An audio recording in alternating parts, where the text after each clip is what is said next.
CEO sir, Director sir Mehrotra ji, Chairman, AMP Coordinator, PTC heads Govind Rajan sir, Subhashish sir, and dear participants. We are pleased to inform you that Chief Guest of the day, Mahabaleshwar sir, MD and CEO of Karnataka Bank, has joined us. Sir, I am Ravita Vadhva, host of the program and AMP coordinator of this year. Sir, on behalf of IABF, sir, I welcome you to the Leader Speak series. So this is a monthly event we do for our participants, wherein we invite the leaders from the industry and they deliver the lecture. They interact with them on different topics. And sir, we are very happy that you have accepted the invitation and agreed to address our participants. Sir, before I start the program, I'll give a brief profile of our chief guest, Mahabaleshwar sir. Sir is MD and CEO of Karnataka Bank Limited, and he took charge of the bank on 15/4/2017. After successful completion of the first term of 3 years, he has been reappointed for a further period of 3 years from April 2020. Sir has a very vast experience of 37 years, both at the operational and the administrative level. And sir, the bank is implementing its transformational exercise KBL Vikas under his leadership, in aiming to position the bank as a big, strong, and vibrant, and the digital bank of future in the years to come. Sir has played a pivotal role in the digital banking and BPR business process engineering initiatives of the bank on earlier occasions. The bank has surpassed rupees 1,28,000 crore business and has achieved a milestone of more than 11 million customers under his able leadership. He has handled key responsibilities in human resources, credit, corporate planning and development, IT and MIS, and treasury and accounts. Sir is a postgraduate in agriculture sciences, and he has a specialization in agronomy from the University of Agriculture Science, Bangalore. Sir is a CIB from IABF and holds a postgraduate diploma in business management. He is also associated with the institutions. He's a chairman of Southern India Bank Staff Training College, Bangalore. He's a member of the managing committee of IPA. He's a member of the governing council of IABF, non-executive chairman of KBL Services Limited, and he's the president of the Bankers Club Bengaluru, member of CIA National Committee on Banking, and member of FICCI National Committee on Banking. Sir, this is the 10th batch of AMP we are running. And sir, this is actually a module-based program, wherein we have different modules like, sir, we tell them about the business laws, about the credit program, credit management, credit monitoring, treasury, risk management, international finance, ethics, corporate governance. Sir, right now we are running the semester 1. We started this program in June. It is a 10 months program. And sir, we are almost in completed 6 months with this batch. And presently we are running a module on ethics and corporate governance. And so the highlight of the program is that we have a tie-up with IIM Calcutta. So where we do an immersion program at their campus for 5 days, and they cover topics like organizational behavior, macroeconomics, strategic development, and marketing also they touch upon during the 5 days. So sir, last year we did the program entirely in virtual mode because of the pandemic. This year, sir, we plan to do an immersion program at Bombay as well as at IIM Calcutta. And so we have 87 participants this time, both from the self-sponsored and the nominated category from 19 banks. And so people have shown a very good response to the program. And so this program is going well by God's grace. Thanks, and RBI also.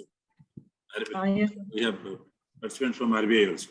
RBI also, so RBI also always they send 2-3 people. SIDBI sends, NABARD sends. So there's a mix of people, and we have people usually from senior management. We have chief managers, AGMs, and DGMs also from the public sector banks. So now I request CEO sir to please give a welcome address. Thank you. Thank you, Ravita. Sir, on behalf of IIBF, on behalf of participants, I heartily welcome you. As I said, that the purpose of this program, or the purpose of IIBF, is to skill future leaders. So the program aims to help these officers who are joined the program to become better leaders as they rise through their career. The career ladder is checkered, as you know, in the banking and of course the other financial institutions. How do they become the better leaders? They will the technical skills, the business skills, the soft skills, all these skills are required at any point of time. But many things cannot be learned only by reading or only by listening from the lectures. So one of the most important part of learning is experience sharing. That perhaps we are missing in this virtual mode. I would have loved to have you here personally, but that apart, the experience of the leaders like you, who has a vision for the bank, where you say that the Karnataka Bank will emerge as a digital bank for the future. That shows the vision. How do you accept? And of course, you are associated with creating the vision document also. So visionary leaders always inspire confidence. They instill some type of learning into the people, which is not possible in this classroom teaching. I remember one management theory by Henry Mintzberg, who famously defined strategy as 5 Ps: plan, ploy, pattern, position, perspective. So in that case, this pandemic has changed the entire 5 Ps. So earlier we used to use technology as cost efficiency, ease of doing banking. But here now technology has become a strategy.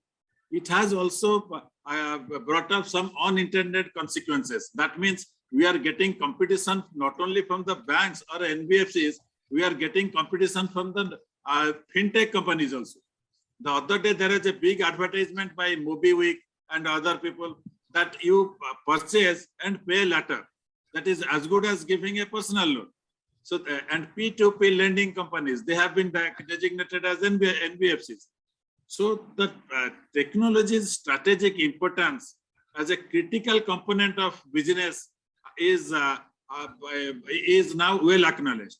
So the topic you have chosen, sir, the building business strategies post-pandemic powered by technology, is of importance.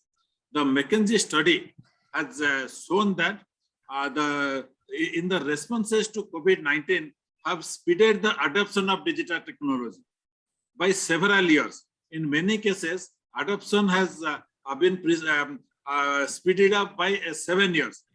The banks have responded well. Even the customers have also responded well. The share of digital and digitally enabled products or services has accelerated by almost 5 to 10 years. That said, how do we create a business model for the future? How do we perceive? How do we plan? What is our preparedness? Preparedness at individual level, preparedness at team level, and preparedness at organizational level. I think this lecture will be of much importance to not only to the participants of this program, of AMP program, but for us also, sir. How do we prepare ourselves in the teaching mode going forward? Thank you, sir, for accepting our invitation. And I request you to please proceed with your.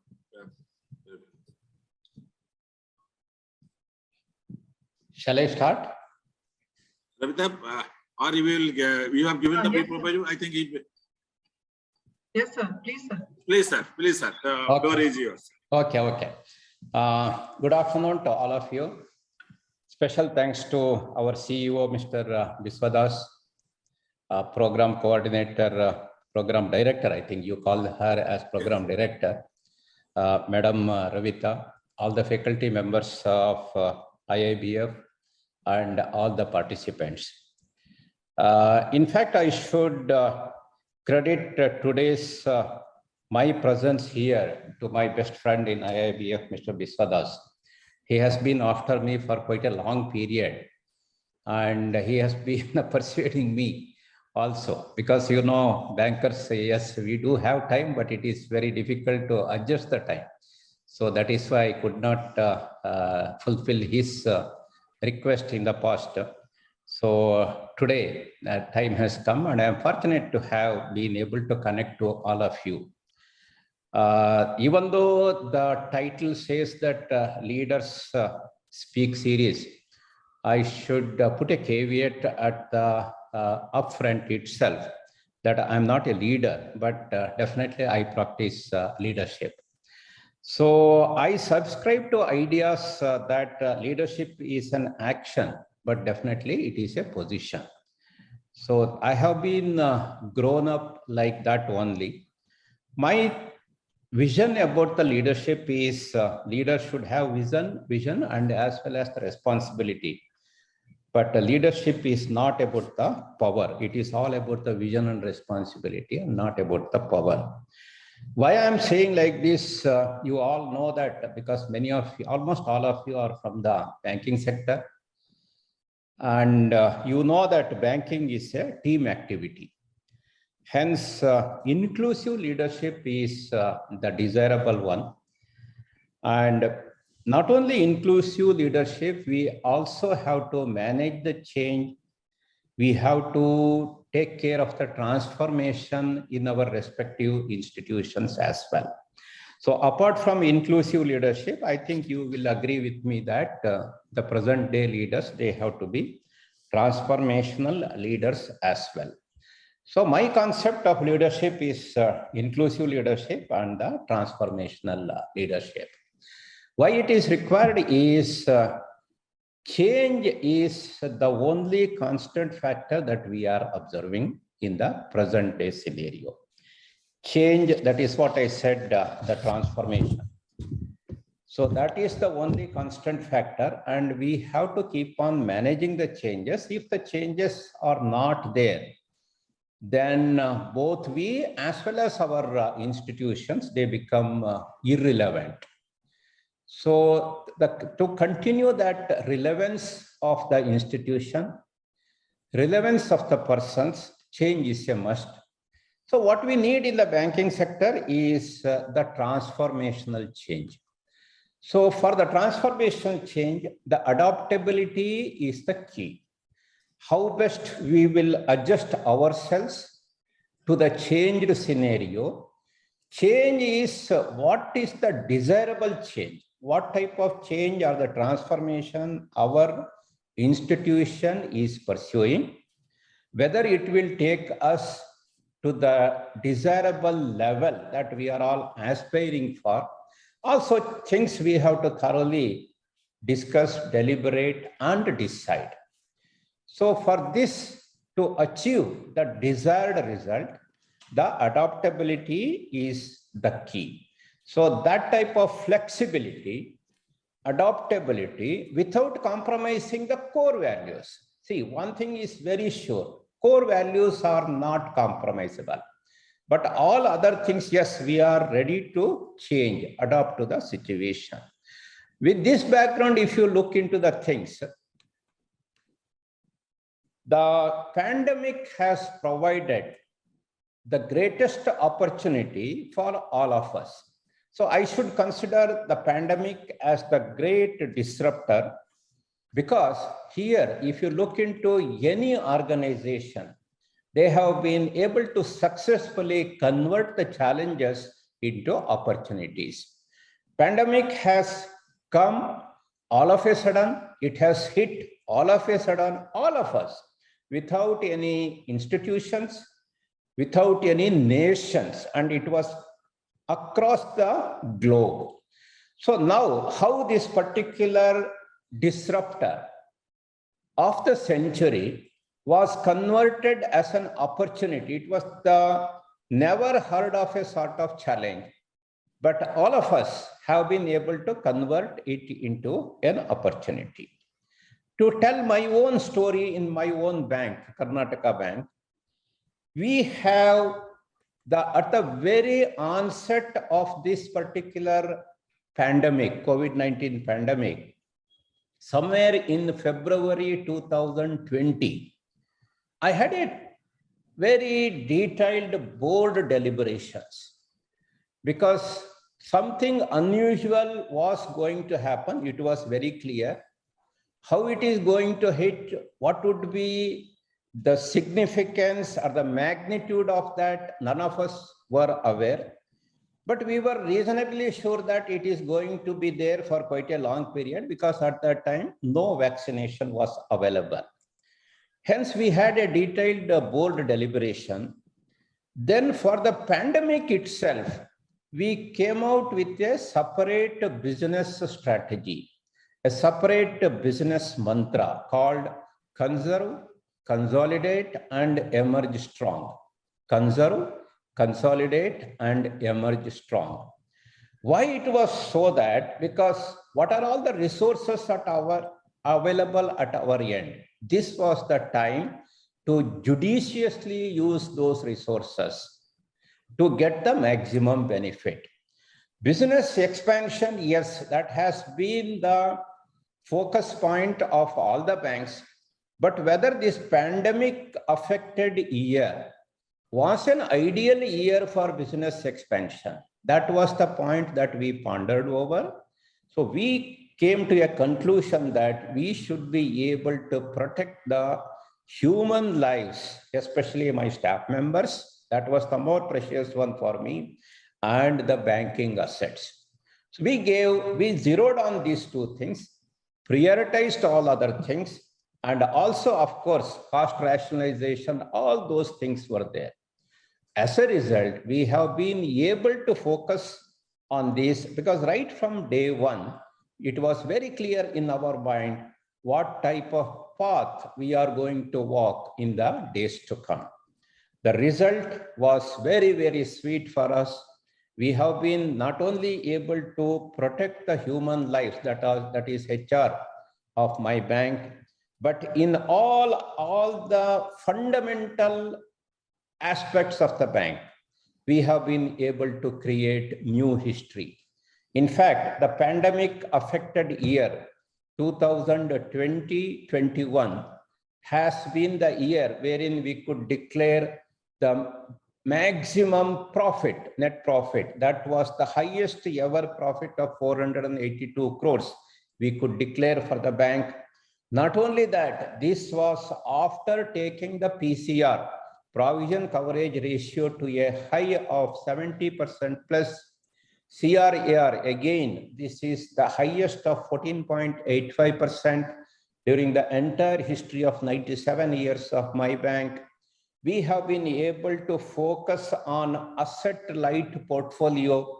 That is why we could be able to take the CASA to a new high of 31.49%, because I have asked my staff to focus on sales, that is more of the low-cost funds. And also, most important thing is we have been able to provide the banking services without any disruptions. And as a result, the digital banking transactions has improved to a new high of 91% plus. So these are the fundamental changes that we have been able to achieve. And thanks to this disruptor, that is the pandemic, because we have emerged strong. So we could conserve, we could consolidate, and at the end, the result was very sweet. And we were able to emerge strong. So a challenge was converted into opportunity. Friends, this is not the story of just Karnataka Bank. If you interact with any other banks, they have adopted their own strategy, because whenever I have an opportunity of interacting with my colleague, managing directors of other banks, especially in the IBA forum and all, they have wonderfully adopted. That is the plus point of Indian banking institution. And that is the success story of our regulator also. Regulator in India has been always, they are optimistic, and they are also proactive. So their role is also there. And that is, of course, that in nutshell.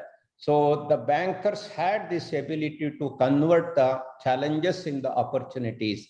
That is why I said we should continue to practice the leadership. And if you look into the winds of changes that is hitting the banking sector, especially during the current century, The first decade of current century, you all know that it was all about CBS. And with the help of the CBS, we could connect all the branches and the customer. Instead of becoming the customer of a branch, he became the customer of the bank. And ably powered by this CBS, in the second decade of this current century, we have seen the introduction of ADCs, the mobile banking, the internet banking, point of sales, whatnot, everything was driven by this technology. So we have seen this particular revolutionary change in the banking habits. But the third decade of the current century, it is all about DSL. That is the digital sanction of loans, digital underwriting of the loan. So here, if you look into all these notable changes in the banking sector, what Mr. Biswadas in his opening remarks said, that technology is not just an enabler, but it is a strategy, that is very much evident. See, these are the significant 3 steps that we can notice during the changes that for which we have been the witness. So this winds of change, it is driven again by technology. As a result, the most interesting thing is the definition of banking. In many forums, all of us have heard that is also changing. A banking is redefined as a bank is redefined as a technology company with a banking license. So I think this puts the entire thing in its right perspective. If any of us think that traditional banking is going to survive, sorry, we are all mistaken. It is the technology that is going to drive the bank. And that is why technology has to be treated as a strategy. And most probably, and going forward, it is not about number of banks or the branches. It is all about less banks and more banking and more number of digital touch points. So no MD or the CEO of the bank is interested in opening more and more brick and mortar branches, but they are more interested in providing more and more digital touch points across the India to nourish their all India presence, that the aspirations. So in nutshell, what I can share with you is disruption is inevitable. This is the order of the day, and this disruption is powered by technology. Let us make it very clear so that in pursuing our respective areas of banking, I think we will all be able to reorient ourselves towards this particular aspect. But when I say about the technology, the immediate question that crops up in your mind is that, are we really capable? Are we a technologist? Are we technicians? Are we really prepared for that? Are we not a banker? Yes, we are banker. Fundamental banking will not be undergoing any changes, but the way we do banking will go a lot of changes. So this is where we need to collaborate and cooperate with other companies like a fintech and startups. We cannot do all these things on our own. We have to look at the expertise or the experts in this area, and that type of support we are going to get from the startups or the fintech companies. So they are going to play a major role. Please don't see them as our competitors. We have to treat them as our enablers, and the cooperation and collaboration is the order of the day. Banking sector, you all know that we have a lot of information asset which we call as data. So in future, data is the asset. So data, it powers the data as asset, and it powers data mining, AI, deep learning, etc. So that is how we have to manage the data for the effective use of this for our furtherance of the banking sector. So we were when we lend and when we are monitoring the assets, we get lot of EWS, early warning system. And this data can be very effectively utilized in our credit monitoring. And as a result, you can take the credit monitoring to the next level. And not only that, the asset quality, both the SMA assets, that is the special mention accounts assets, as well as the NPAs, it could be very effectively managed. So from this background, the paradigm shift that what we can see in the banking sector is, it is all self-driven. So end-to-end solutions will become the order of the day. If we think that, okay, let me go for partial technology, partial adoption of the technology, you are not going to get the full benefit of it. So end-to-end solution for all aspects, not only the customer facing activities, even for our back-end operations, and also for our compliance functions, risk management, all such things is a must. So we will be able to have the full benefit of this technology if an end-to-end solution is made available in our respective institutions. And with this background, definitely the future requirement of the banking, more demand for tech people to drive banking, because technology is now also it is taking the center stage. In future also it will be in a commanding position. So definitely going forward, the specialized people in the technology, that is more demand for tech people to drive banking. So if that is the case, naturally we may have to change our present day hiring pattern. So more and more lateral recruitments, more and more vendor selection, all such things is going to be the order of the day. So we will be managing the core assets, but with the help of the other specialists. That will be the change that we can see. And of course, more and more digital touch points means naturally the dream of faceless banking is also going to be the reality. And of course, we all have seen payment aggregator role, and the future belongs to the banking aggregator. So already many banks have become part of this banking aggregator under the leadership of the regulator, and sooner the better we all get ourselves onboarded for this banking aggregator, so that our decision-making process and getting the informations at our fingertips, that will become further stronger. And as a result, we should be able to take more qualitative decision in less time also. Of course, these are the things which will be the part and parcel of our life. So business analytics, artificial intelligence, deep learning, data mining, Internet of Things, cloud, blockchain, all such things. These are the order of the day. Why I'm highlighting all these things is we have to develop our respective IT department in such a strong way that they are totally reoriented towards all these requirements. So if we do not have the required skill sets, so it is high time that we look into the market and get appropriate people, onboard them at right time, and definitely they will be able to provide you the required edge.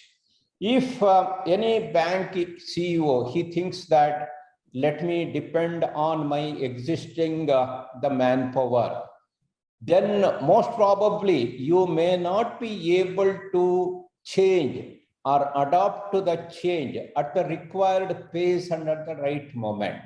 What best alternative that we can think of is that identify the internal resources, provide them appropriate training program, most probably external training, and take a call whether they could lead in all these areas, because that will be an advantage for all of us, because they have some banking knowledge. That is the important differentiator. But however, if that is not possible, if as per your own assessment, if you do not have the required internal skill sets, then what you could do is hire from the market for a fixed time period or so. See that that particular person trains and develops your manpower, and that is how you can manage the change. So change management is the biggest challenge for the present day leaders also, that too, especially from the technology perspective. So all these things we have to keep in mind, because it is always easy. And whenever I think any platform, if you go, two things are nowadays very common. Yes, there will be a disruption, and this disruption is going to be powered by the technology. So no doubt about it. So changes are going to happen, and this change is driven by technology. But what is the mindset? Have we really prepared ourselves? Are we in a position to think beyond our respective terms? This question we have to ask to ourselves.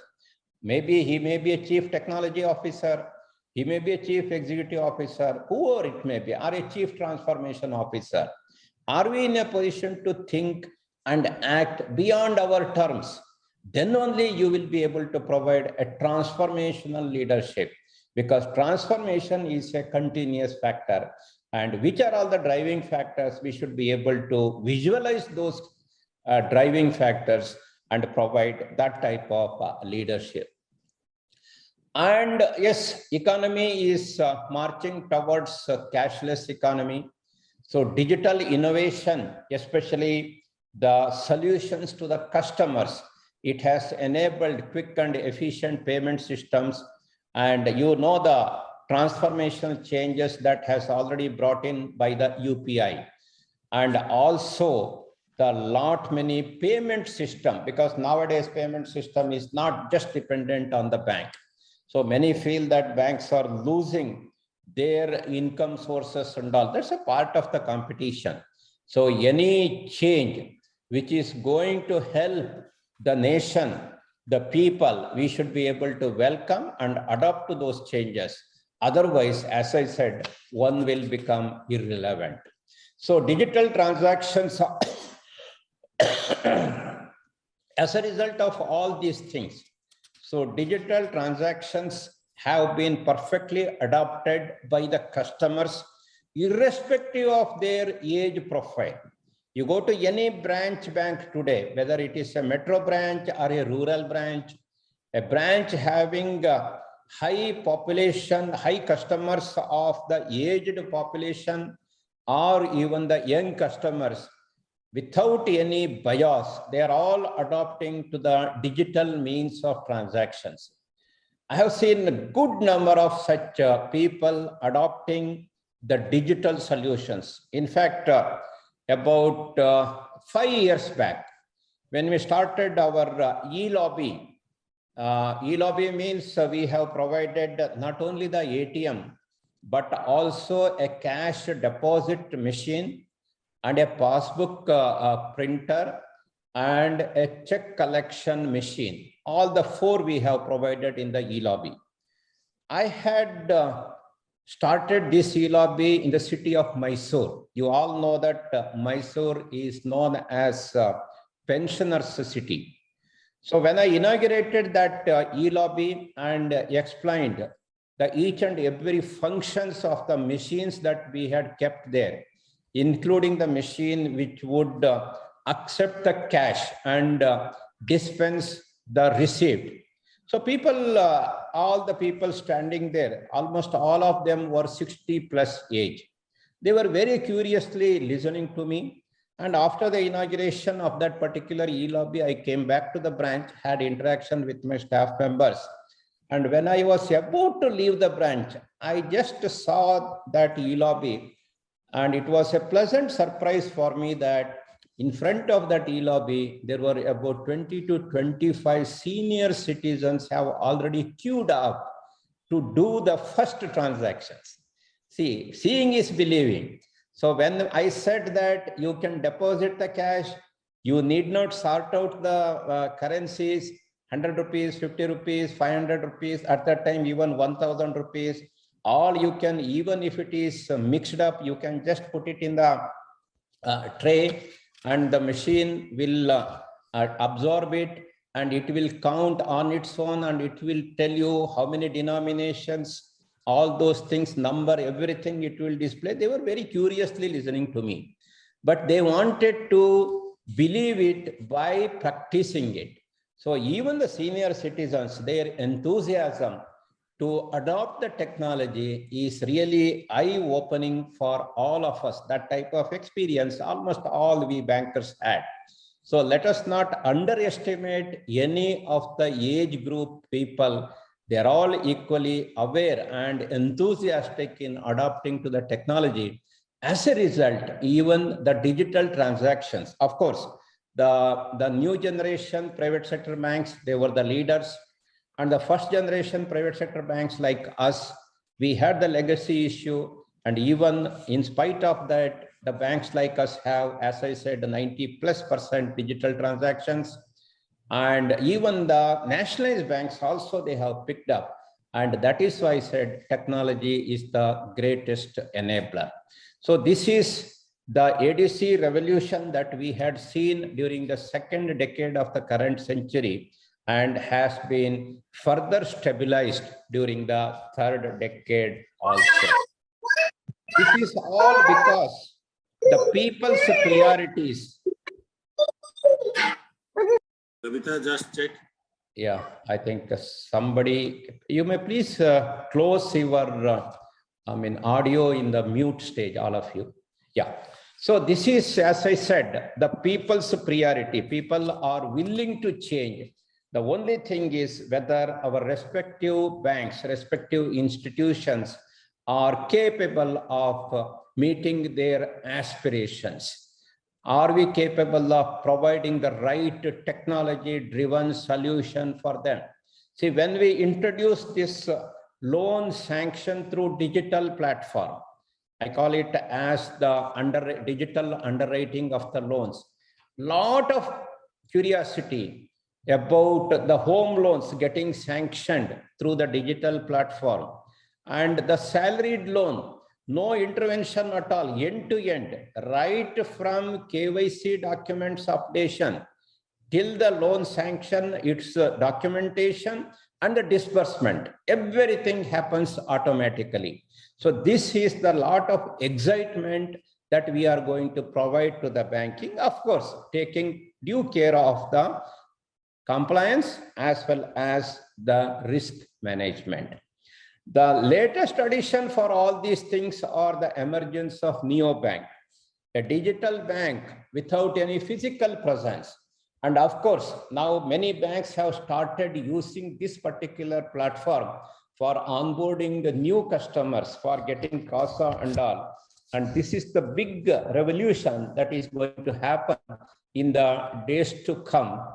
And this is going to, the neobanks are going to change the face of the Indian banking in the days to come. So with this, when we talk about the business and all, for all of us, you should understand that risk management and recovery mechanism is equally important.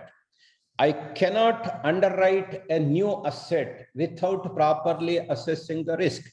So with the help of the technology, what type of risk management tools that I can aspire for, so that online, on real-time basis, will I be able to assess the risk and take a credit decision? That is precisely what is happening in the digital underwriting platform. So banks are tying up with various service providers. Say for example, I want to analyze the existing bank statement. By just going through the bank statement of the prospective client, you will come to know lot many things. What is the general balance that he maintains? If he is an employee, whether his source of income is constant and regular, that means whether he is getting regular salary, what are his expenditure pattern? If he had already availed the loan, how is his repayment culture? If he has a credit card, how is his repayment of that credit card dues? How many times his checks have been bounced, returned for want of balance, whatnot? You will get each and everything. It is just like analyzing the horoscope of a person.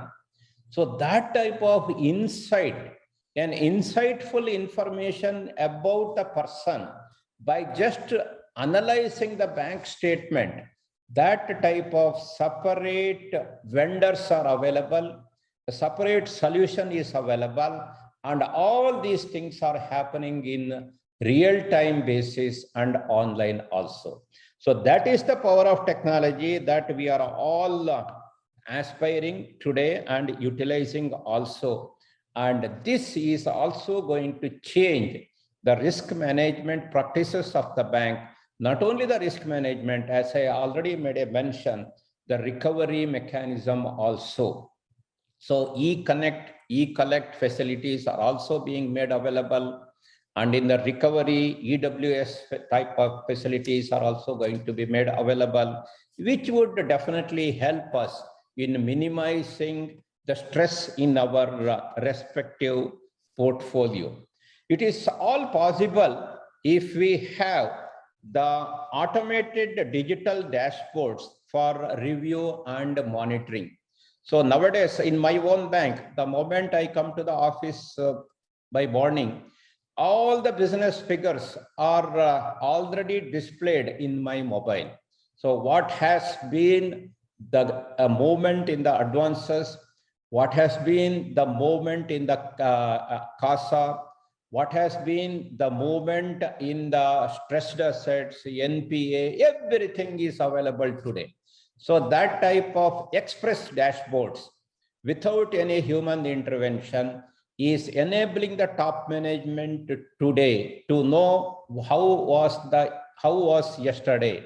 Was it a fruitful day, or what is the catch-up action that we need to take today?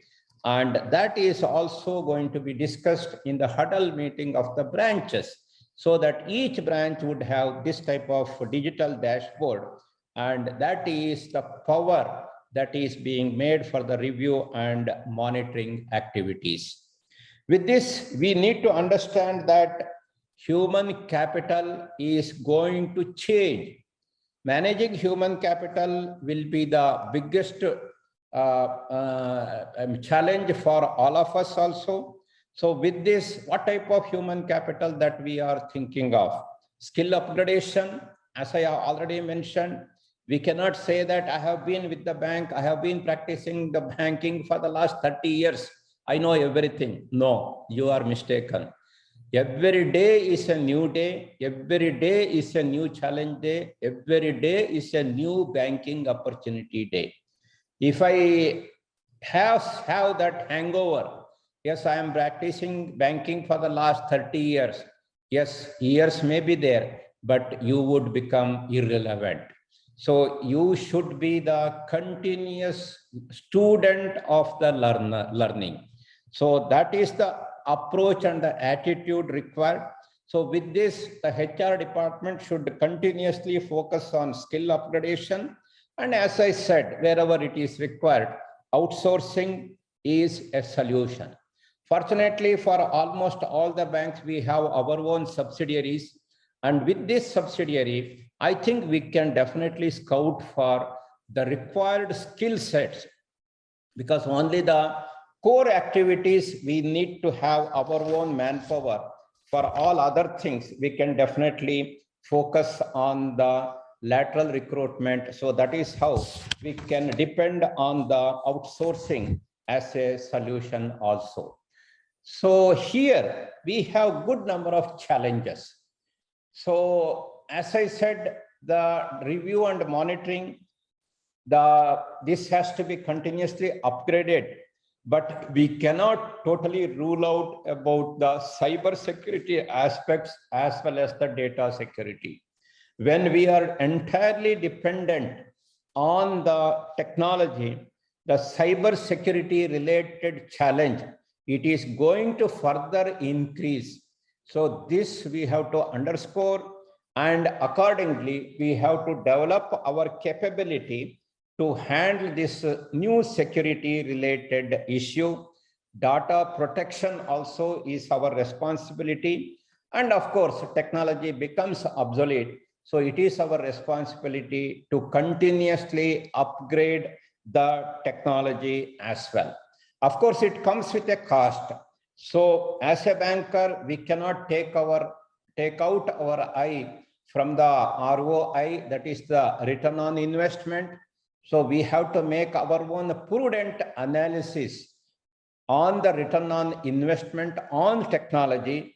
But as I said, it is a must, and there is no cost in the sense fixed cost for the technology. So it is always a derived or a negotiated cost. So you may be aware of the fact that a software, even though it is quoted at rupees 10 crores beginning at the initial stage of negotiation, commercial negotiation, there are chances that the same software we got maybe just for 50 lakhs or even less than a crore. So that is also the vendor management related things. We have to be very, very thorough. These are all the important areas or the challenges. So the continuous upgradation of technology is a must, and we cannot just ignore that particular important area of banking. In nutshell, what we need to build is a lean and mean organization. I made a reference to the asset light organization. So which are all the assets that we need to hire? We need to just own it. All other things, it is better we just hire. So that is how we can build a lean and mean organization. We can save on the depreciation area, because each and every pie saved is equal to each and every pie earned. So this is the basic principle. As a practitioner of the leadership, we all should keep following. So asset light organization is going to be the future for the banking industry. All along, some of us have been accustomed to have asset heavy organization. So the future is definitely not for asset heavy organization. It is for the asset light organization. So friends, with this background, the major challenge, especially in the post-pandemic situation driven by the technology, is the change management. So if you look at the past, how you have managed your bank, and if you are able to visualize the future down the line, maybe 2 years or 5 years, 10 years is a too long period. So a lot of changes are going to happen. As a leader, we should ensure that whether we are just swimming or floating across the change, or whether we are converting this change into a transformational change. Transformational change is in the desired level and the desired direction. So if you are able to visualize the future for our organization, if you are able to visualize the position of our organization down the line, maybe 2 years or the 5 years, then we will be able to provide that type of leadership. And that is where the change management assumes significance for each one of us. Friends, please note that it is not just you as a leader or in charge of that particular wing change. Your ability to change the entire team, your ability to change the mindset of your team members or your organization, your ability to take them along with you, that is the biggest challenge as well as the differentiator. Because a team is the reflection of its leadership. Always remember that. See, we have about 90+ banks in India. Each bank has its own perception. Even though from the regulator's point of view, all the guidelines, everything it is same for all the scheduled commercial banks. But we have our own identity. We have our own ethos. We have our own perception. The customer's perception varies. So that is the differentiator. Some of the banks are far ahead in adoption of technology. Some of the banks are just followers. Some of the banks are just thinking of adopting the technology. That is the change. So we are all have to act as the change managers in the days to come. So that is why I said my team is the reflection of my leadership. Always think like that, because if entire team is onboarded for a particular cause, then the result is always encouraging and it is in the desired direction. So I believe that leaders, they just do not create more followers, but they create more leaders. Leaders have to create more leaders than just followers, because if you create more followers, then you are not going to provide a transformational change. When you step down as a leader, if you are able to keep ready at least tens and hundreds of people like you, that is the success for each of the leader and the aspiring leader. And I am very happy that the pandemic has provided a new insight to the entire leadership and the leaders management also. And with that in mind, that today's topic, the advance in this AMP, the building business strategies post-pandemic powered by technology, I feel that it is very, very relevant. And with this background, because I have been able to share few thoughts only, because all of you are having very rich experience. I am very well aware of that. So with this small peep into the technology-driven, the post-pandemic change. So if it is, if we are all going to adopt these things in the way that it is possible for all of us, I think together we will be able to provide a strong banking system for India, which is worth emulated by other nations as well. So with these few words, if I will be open for some interactive session, you can also enlighten me also. So with these few words, let me conclude my address. Thank you, and over to you, ma'am. Thank you. Thank you, Mabel sir. Thank you. I think this is a 360-degree view of the banking which you shared with the participants. I think there will be lot many questions, and particularly the leadership and the change management. So profound. Actually, I am reminded of one quote by Napoleon Bonaparte. So what he said, if you build an army of 100 dogs and the leader is 100 lions and the leader is a dog, in any fight, the lions will die like dogs. But if you build an army of 100 dogs and the leader is a lion, all the dogs will fight like a lion. So there, the quality of leadership what we develop comes handy. So I fully agree with you, sir. The HR intervention, creating right leadership will be the key to success. And the change management, what you say, I think it will be an eye-opener for all the participants that the banking which we see today will completely change. It will completely change in terms of competition, completely change in terms of the way we do banking, whether the bank, as you rightly said, whether there will be banks or banking only. So that is a question, and collaboration also. So I think there will be a lot of curiosity among the participants to interact with you. The forum is open to all the participants, please. Good evening, sir. I am Vidyasagar.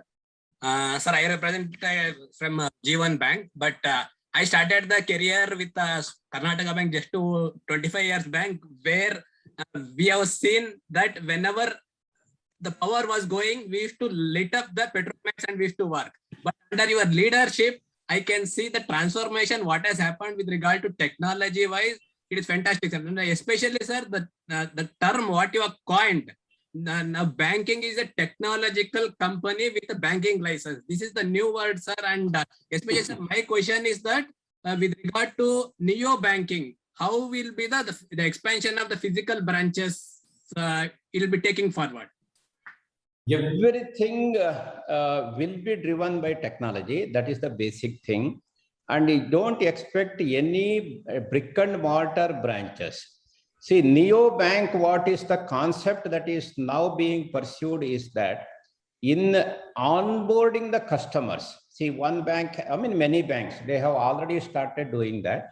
There will be technological solutions and the technology providers. So that is why I said this is a new area which is opening up. Unimaginable changes are going to happen, Mr. Vidyasagar. Unimaginable changes. See, I still remember one Indian Banks Association conference.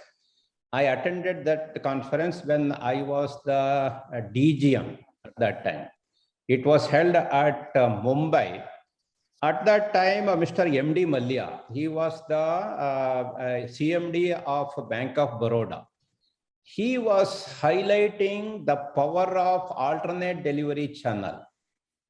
And that was something a news for all of us, because we have not been able to visualize what the ADCs are going to change the face of the bank, the entire banking habits of the customers. And MD Mallia was able to throw some light on the alternate delivery channels, power of mobile banking, power of internet banking and all. At that time, the concept was just picking up. Today, you have been able to not only visualize it, but also practice it. The same thing is going to happen for the neo banking also. So that is why I said, see, you and me, we may not be the technology experts, but we should have a reasonable sense to have that type of technology people in our organization. Because of the lack of such people, my organization should not be deprived of that capacity building in future. That is the whole point which we should understand. So identify the skills, onboard them, see that that is properly incubated, because you are going to get the benefit of that. One is neobank. The second one is this aggregator, as I said. So that is the most two important things which are going to drive the banking in future. So let us focus on all these things in the days to come. Thank you. Thank you, sir. And sir, wishing you all the best. You are coming where I will be. Your bank is completing 100 years, I think, next. Yeah, correct. Under your leadership, all the best, sir. Because achieving 100 years is a very big milestone in the banking, any institution. Correct. Good evening, sir. I am Arun Kumar Jha from Bank of India. Sir, you told everything about the technological importance in banking and about the concept neo banking and other technical aspects. But one point I think is missing. Everybody talking about competition among banks. We are not talking about cooperation among banks. Banking aggregator is the solution, Mr. Arun Kumar. There will not be any competition. See, that is why I said we may be having 90 plus banks. We all have different identity and all, but banking service is common. So earlier the service was the differentiator. Now when everything is moved to the technology platform, so how effective your technology, how effective is your grievance redressal mechanism, that is through the contact center, that is going to be the differentiator. And again, with the help of the banking aggregator, we will be exchanging the information of all that we have. So in the days to come, a holistic decision is going to be taken. So the different banks may be there. So that is why The present day, all the forum you see, there could be more banking and less banks. The recent, the government of India has also amalgamated few banks. Some consolidation is happening. And it is from the point of view of the competition that which is going to, at the end of the day, customer should be the beneficiary. He should be beneficial of all these things. So to promote and develop a healthy competition, definitely we require many, different banks also in different sectors, private as well as the nationalized bank sector. But technology, as I said, is going to be the greatest leveler. Okay, thank you, sir. Good evening, sir. I am Ram Babu from Indian Overseas Bank, sir. My question, everything this means it is a very good the option when we are moving to this tech-driven banking. But I have still one clarification which I need, sir. Suppose in case of a borrower, he stops paying even, and he, let us take an example of a clean loan also, the loan against lien, and he leaves that organization also. Since it will be a faceless only when we are sanctioning through the technology, how the technology will be assisting for the recovery in such type of cases? This is only one example, sir. Yes. So I think today morning I received one WhatsApp message.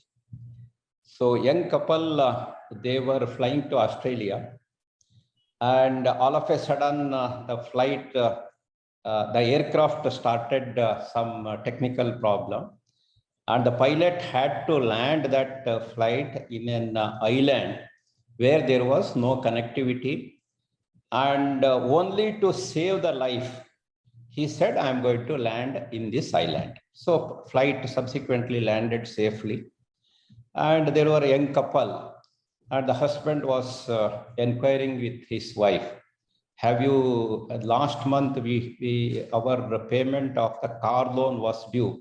Have you made the payment? She said, I was busy in preparation for this journey. Sorry, I could not make the payment. Then this husband asked his wife, have you made that home loan EMI payment? Of course, answer was the same. She said like that, sorry, I could not. I missed both. Then this gentleman says, very good, we are saved because the HDFCs and the ICICs, they will trace us. That is the technology that we have. Let us not underestimate the technology. Your point is correct, because we are all having a mindset. I should be able to see my client, then only I will be able to lend. Faceless banking, what we said, you just try to imagine that. We have already started this particular product for the salaried person's loan. No one-to-one interaction, end-to-end solution is digital, even the recovery aspects also. See now, Mr. Ram Babu, no? You're good. Yes, yes. Ram Babu from Indian Overseas Bank. Yes, sir. See, when such a variety of information is available in the public domain, we will make use of only those information which is available in the public domain, and then only lend to the people. Not those people whose basic information is not available in the public domain. Let us not go for that. See, nowadays, identity establishment is damn easy. His antecedents inspection is damn easy. And his whereabouts can also be traced. All such things are available nowadays. So that is why I said, when we think of the technology, it is taking us to a new world as such. See, I and you people and I and you, like people like us, we may not be able to visualize the power of technology to the extent it is really so. But there is a power, and let us try to understand that. That is why I emphasized on the need for onboarding right type of people in our HR. Otherwise, we will lag behind and we will become irrelevant also. That threat is there. I'm not saying that technology is the only solution. Technology is definitely, it is required, but it is we people who manage the technology, and you have to create the right human resources. That is the thing. See, earlier when we joined the bank, we were all trained about the credit assessment. Now we come to know whatever that we were doing is hardly 10% of that, because our entire credit assessment was dependent on the balance sheet. You know how the balance, what is the credibility of the balance sheet and all. So now there are solutions available. Even without balance sheet, you will be able to make 99% accurate credit decision. That is how we have to approach. Thank you, sir. Good evening, sir. Sir, I am Mathli from Indian Bank. Sir, I am audible? Yes, yes. Yes, sir. Good evening, sir. I am Mathli from Indian Bank. I want to ask a question here. How to manage the pressure that come from upper level to lower level? Because in less pressure, the team can work in a very good way, I think. So how should we manage that pressure? At least I think shared vision. That is why I said whenever you are attempting a change or a transformation, it should be, that vision should be shared by with all your team members. Otherwise, there will be a lot of wear and tear because of the friction. So first onboard your members for the new concept, new change, new transformation. I will quote my own example. My bank is 97 years old. You know the legacy. I have a strong union also. Unionization was very, very much there. But when we wanted to change, we took all the people into confidence. In fact, I had conducted about 16 town hall meetings across India, had been able to reach out to more than 80% of my staff members in person, conveying the message of transformation. And I took the representatives of the union also along with me to talk in the same tone. See, they are also for the bank, no doubt about it. So that is why all the people, right from sweeper to the chief general manager, we have been able to onboard all of them to this new concept. The change is inevitable. That is why change management is the responsibility. So then what happened? There was no friction at all. When all the people were properly onboarded for this particular concept, they were ready to accept the change.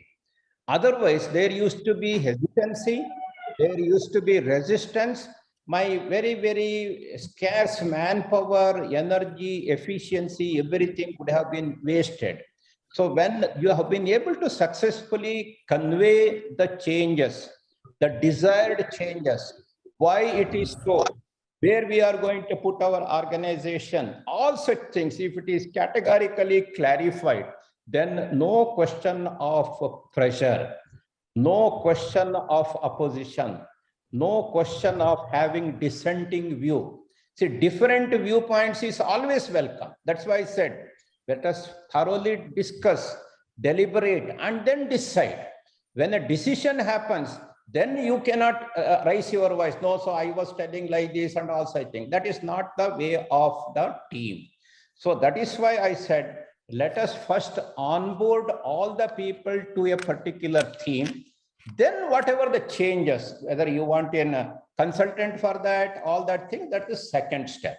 The first and foremost important thing is we have to onboard them for this particular change. Then there will not be any pressure or the friction. Then the change will be smooth. But it is easy to tell, very difficult to practice.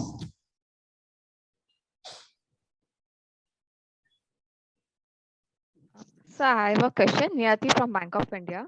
So like similarly what you were saying previously, so how will you propose to onboard the consumers or the customers for this? As of date, they are taking internet banking wallet, but at the end of the day, they can come to the branch if anything goes wrong. But when there'll not be any branch, like there'll be hesitation. Yes. So how I think it is a very, very pertinent question, especially from the point of view of the first generation private sector banks like us and the nationalized banks. We have a different legacy. Customers are accustomed to the branches, to coming to the branches, having their transactions, then having a cup of tea with the branch manager or something like that. That has been the practice. But nowadays, what the change I am saying, see, I have headed about 4 branches. All these 4 branches in my bank, which I headed, they were about 50 years plus branches. I have seen through my own eyes generations of customer, say the father, his grandfather, his son, grandson, at least 4 generations together coming to the branches. You just imagine that type of situation. They were all habitual to come to the branch, do the transactions, and that has been the banking that they were practicing. But when the technology has started taking over, they found that it is the new change, the new face of the bank. They used to compare my bank with other banks also. In the early stages, even though we were one among the first banks to adopt CBS, we were a little bit slow in adopting the ADCs. At that time, my own customers, they were asking us, sir, look, in that new generation private sector banks, none of the customers are going to the branch. They are all doing the banking by sitting in their home. Why my bank has not yet introduced the internet banking? See, this was the demand coming from them. So that means we have a notion that customer may not adapt to the changed situation. Sometimes hand-holding is required. When I visited one of my branches in a semi-urban area, one of my clerks, she was standing in the customer's lounge. And whenever the customer used to come to deposit the cash, she was escorting that customer to the e-lobby and explaining that customer about the cash deposit machine, and used to tell him that, look, here you can deposit the cash virtually within 10 seconds. Even the best of best, my cashier could require at least 2 minutes to accept the cash. When you have this type of convenience, this is the bank, this is what the bank has provided. So 2 different scenarios, situations, she has been able to explain. And as a result, even that semi-urban branch today is one of the pioneering branch in the digital transactions. It is all about our employees' mindset in onboarding our customer to the digital journey, and at the initial stage, some sort of hand-holding, because please understand that in the earlier avatar of our bank, whenever customer had problem, he always used to lean on the branch itself. So during this transformation change, if you say, if you have any problem, you contact my contact center, it may not be palatable. What you can say is, if you have any problem, yes, contact center is there, but always, as all along, I have been there, plus any problem, you just give me a ring, I will be able to resolve this issue. That's the type of comfort. And of course, user-friendly, your gadgets and the solution, if it is there, definitely customers will never hesitate. I am sharing this information with you with my own experience in our bank, because we have legacy issues. We have good number of customers who are in the bracket of the senior citizens also, but their adaptability, their adoption for this technology is one of the really good news to be believed by seeing only. So please focus that your staff members are properly onboarded for this particular concept of adoption of technology by all your customers, and it will never be a problem. And that is the reality also, madam. If they do not adopt, then they will also lag behind. So I think that compulsion is also there. Thank you, sir.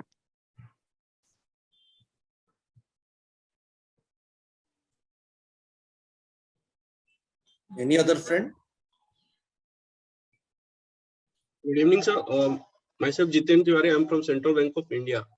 Nowadays, each and every bank is focusing only on retail and MSME banking, but corporate finance is also the need of the nation, and most of the private sector bank are not focusing on that. What is your view on that?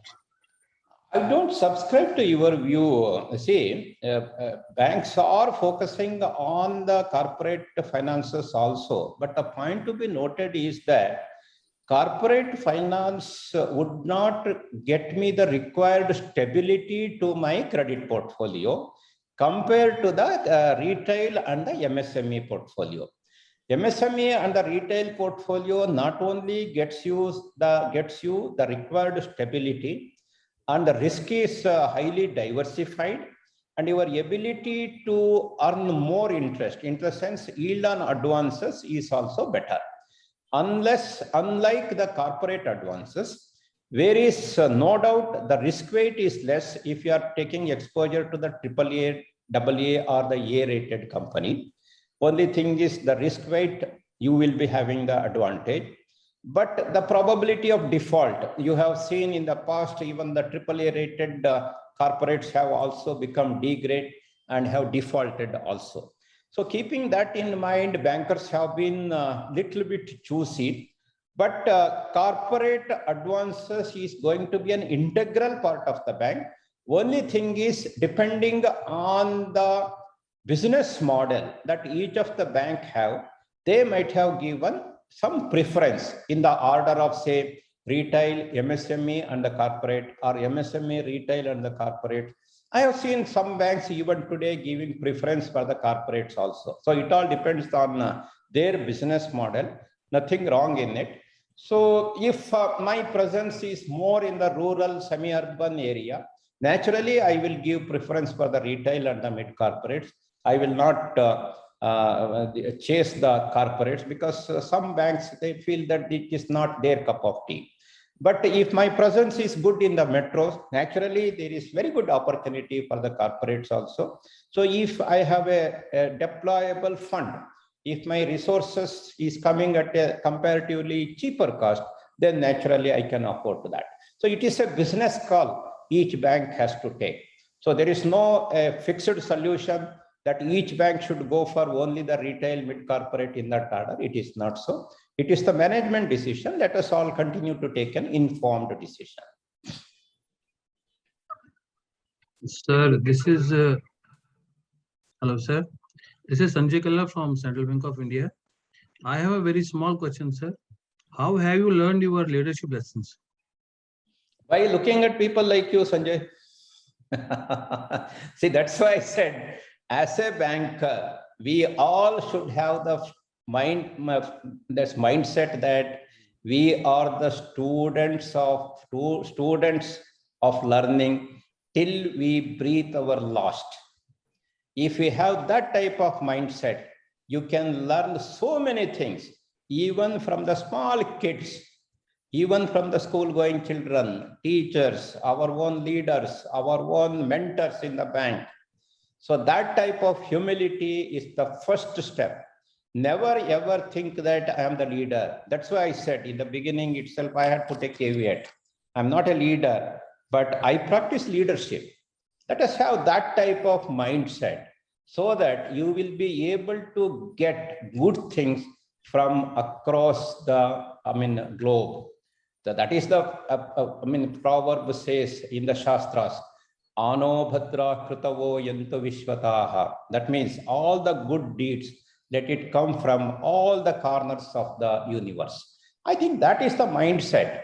So if the mindset is there, then naturally you will be able to walk the talk. Really appreciate, sir. Thank you. Thank you. Sir, my name is Ravi Prakash Sharma. I would like to take forward Sanjay Kalla sir's question. Rather, it is a curiosity, sir. Be it like Canara Bank, the Karnataka Bank, E-Vijaya Bank, or Corporation Bank. Why is it so, sir, that most of the prominent banks and most of the prominent leaders represent Mangaluru or the western part of Karnataka? Did it help you learn your legacy lessons? Your good name is Ravi Prakash, huh? Yes, sir. Yeah. Ravi Prakash, shall I tell you the secret?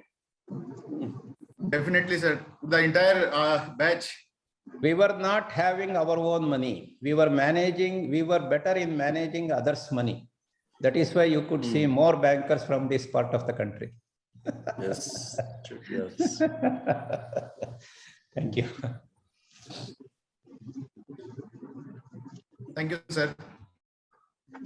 Thank you, sir. I think the questions which put by the participants and the answers, I think it is also a learning lesson from for all of us. Particularly, sir, I think the way you interacted with the people, as I told you at the beginning, there is no second thought about learning from the experience of the leaders. You can show the example of leaders, but by seeing you, listening from you, hearing from you, your own experience gives a different experience altogether to the participants. I think thank you for the participants also. I hand over to Mr. Mehrotra for formal vote of thanks. Yes, sir. Respected CEO, sir, and our Honorable Mahabaleshwar ji, sir, we were expecting you long back actually. In fact, this is my second occasion to listen to you. First time actually you inaugurated a program on MSME financing, if you remember. Yeah. So at that time also we listened to you, and very important lessons actually which came in the area of MSME and the strategies which Karnataka Bank has followed to have a very robust business model. And so there are a lot of lessons we have got actually from your speech, particularly this technology and changes which you talked about, that gave a 360-degree view for the entire banking of today. But in your deliberation, there are many valuable leadership lessons also, which have been shared with the participants. So this is something which is a rich treasure actually, which we are getting from eminent people like you, sir. And this is a very important attraction of this AMP program. I'm very much thankful to you, sir, first of all, to accept our request at a very short notice. In fact, I think just 1 week before I sent a mail to you, and it was accepted immediately. So thanks a lot, sir, first of all. And second thing is that being the director of training here in IIBF, our effort is also to keep our programs quite relevant as per the current requirements. And we are also actually having a lot of inputs regarding this digital transformation in banking, the new technologies which are coming in the area of payments. Payments already have been fully digitalized. Now it is the time for the lending platforms. So due diligence, automatic due diligence, and end-to-end solution for the lending, as you elaborated. So all these things actually we are trying to incorporate in our various programs. And one program we are designing only for digital transformation. That will be 3 to 5 days program. And I have got a very good outline for that program from your this speech. So I am personally benefited a lot by your deliberation today, sir. I will not take much time. Thank you again, sir, for giving a wonderful speech today, and so many good learning points to all of us. Our participants will be also immensely benefited by this discourse. And thanks to the participants for actively involving themselves. And they are also taking a lot of personal pain, because every Sunday and second Saturday they are devoting for studying after their good task also in the bank. Now it is service in the bank is also not that easy. So despite that, they are putting in all their efforts for learning new things. So I think the industry will be having very good leaders going forward out of this batch also. And every month actually they are also listening to the eminent leaders like you, sir. So thank you very much. And we'll actually have another opportunity also with you, sir. And as Dasab said, that if the physical interaction is also permitted after some time, we may invite you, sir, to our institute as well. Thank you.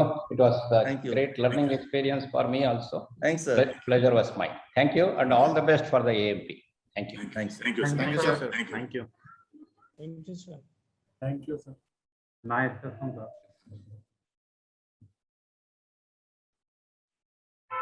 Thank you, Ravita ji, for coordinating so well. Thank you, sir. Yeah, good comments from the participants also. Yeah, Yes, sir. very nice comments. Good. Thank you, sir. Thank you. Thank you, sir. Thank you. so Thank you much, all the sir. participants. God bless all. Sir, thank you, sir. Sir, thank you. Thank you, sir. Thank you, sir. Thank you, Thanks sir. to all. Thank you, sir.